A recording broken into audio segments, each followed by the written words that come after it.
It's past my bedtime. It is after 9. My daughter's going high, and we leave for 4-H camp in the morning, and I know they're gonna have s'mores. So tonight, before bed, we are making safer graham crackers. We stopped already and got some human chocolate. It's not made of humans, it's just the brand, it's real weird. And some safe marshmallows. So let's make some graham crackers. Hopefully this works easily. This is gonna be the base of what we need. There are a couple other things, but really it's the almond flour and the brown sugar. And the website I found said to be very specific that it was made with erythritol and not allulose. All right, I'm gonna try and do this without blocking the entire shot. But we need 2 cups of almond flour.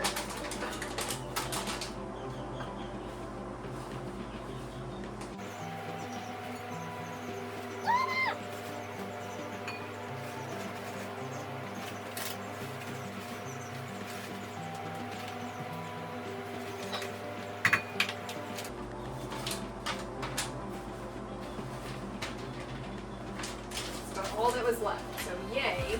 I did buy another one just in case, but we were good. So goodbye to you. We need 1/3 cup of this erythritol based brown sugar substitute.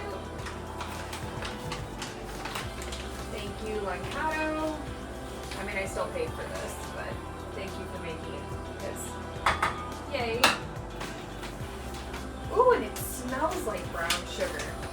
Oh man, I haven't smelled that in over a year. Alright, what's next? Okay, so now it is 2 teaspoons of cinnamon. 1 1/4.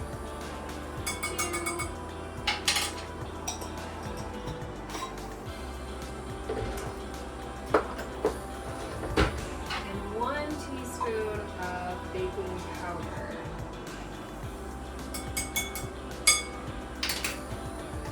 Cool.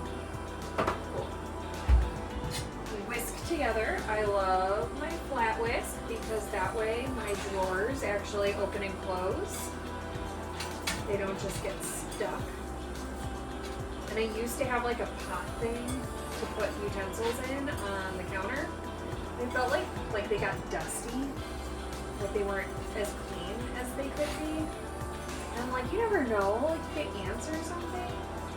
Like, I'm in an old cottage. Sometimes there's ants. And they're just like climbing on your utensil. Nope. So, this is how we're whisking this together. This is looking really nice. That brown sugar is making a big difference.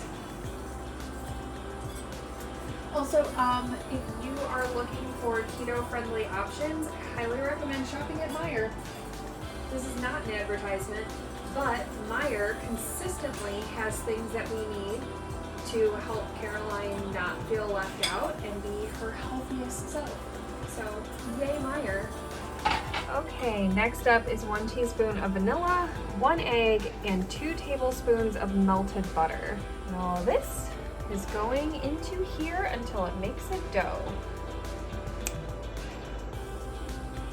Okay, so now the instructions are saying that I need to put this on a silicone mat, press it out to a rectangular shape, and then put a piece of parchment paper on top, roll it until it is 1/4 of an inch thick.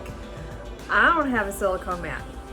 So I do have my trusty baking sheet and parchment paper. And we've done this with almond flour crusts for pizzas and stuff, so I think it'll be okay.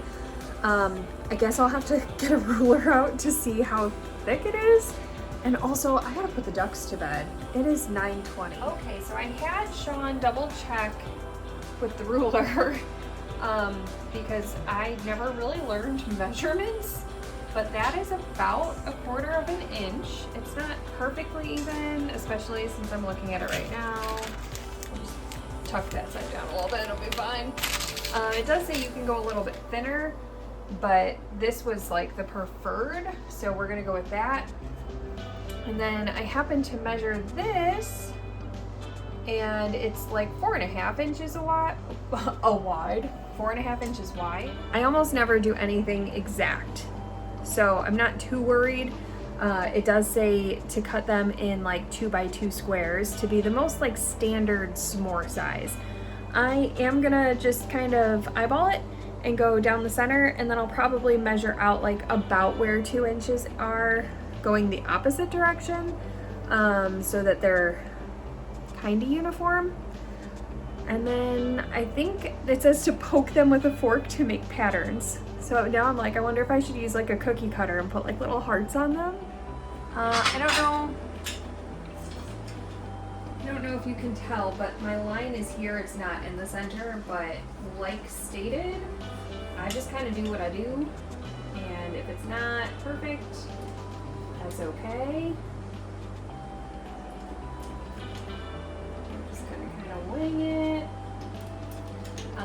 If you are wondering at home, yes, my pizza cutter is the Starship Enterprise, and that is because I have been and always will be a nerd.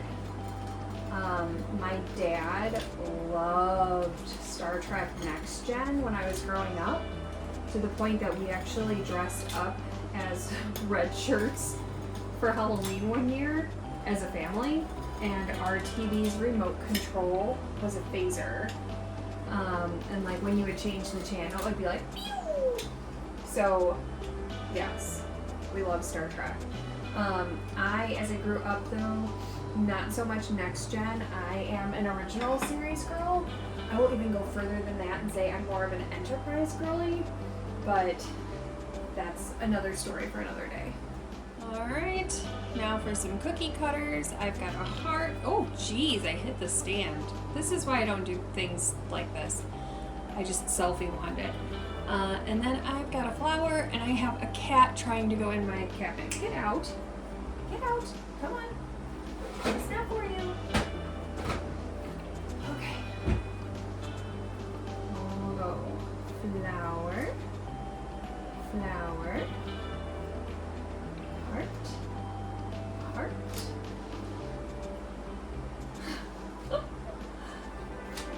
Oh, I cut that whole center out. Shoot, get out. I don't know how to get that out. Come out. You don't belong in there. Caroline needs you. Although that's kind of adorable. I'm gonna leave that to the side. Actually.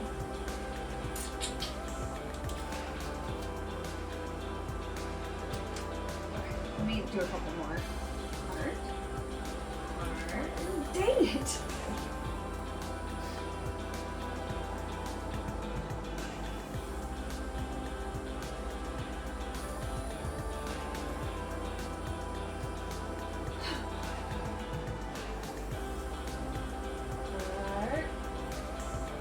Could have got deeper than that.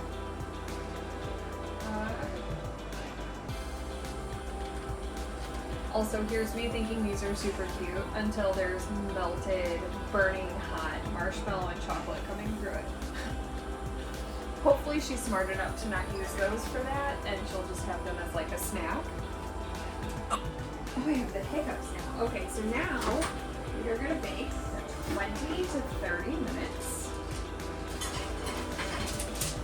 Which gives you plenty of time to go outside and take care of the ducks. Hiccup, hiccup. I am notoriously not a Crocs girly. However, I wear Caroline's to go put the ducks to sleep every night. Oh, these hiccups are gonna kill me. X is not a fan of bedtime. Come on, buddy. Let's go. We gotta go to bed. Come on. Quackers.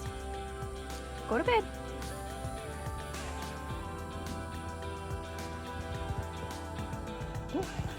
I can't do this. All right, Quacks is in bed. Let's say goodnight to Beanie Boo. Good night, Beanie.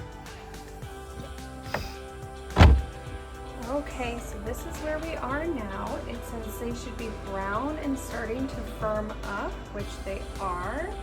And then we leave them for 20 minutes like this.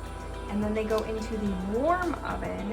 It does say to turn the oven off, but these are gonna cool, and then we're gonna break them apart and put them in the warm oven for another 20. So word to the wise, don't start this at 9 o'clock at night when you need to be up at the butt crack of dawn. Okay, we have broken them apart. One of them got crumbly, and now they are supposed to sit in the warm oven for another 20 to 30 minutes. Caroline did try one of these, and she said it was good. At first she said it doesn't taste like a graham cracker, but then she said it did, so. Okay, it is almost 11 o'clock. These I think could stay in for another like 10 minutes, but they're not because it's 11. So next up, I think you're supposed to just let them cool and then store them. I have got to go to bed. So I'm gonna try a little tiny crumb. They look good. It's not bad. I will do them thinner next time because I'm sure there's going to be another time that she wants graham cracker. So I think thinner is better. 1/4 inch, it poofed up, and they're pretty thick. They're almost like a brownie cookie, like a brookie. It's thicker than a cookie cake. So there you can see there. For s'mores, they're usually pretty thin and crispy, so I would definitely say go 1/8. But I can't do anything else. I'm going to bed. Good night!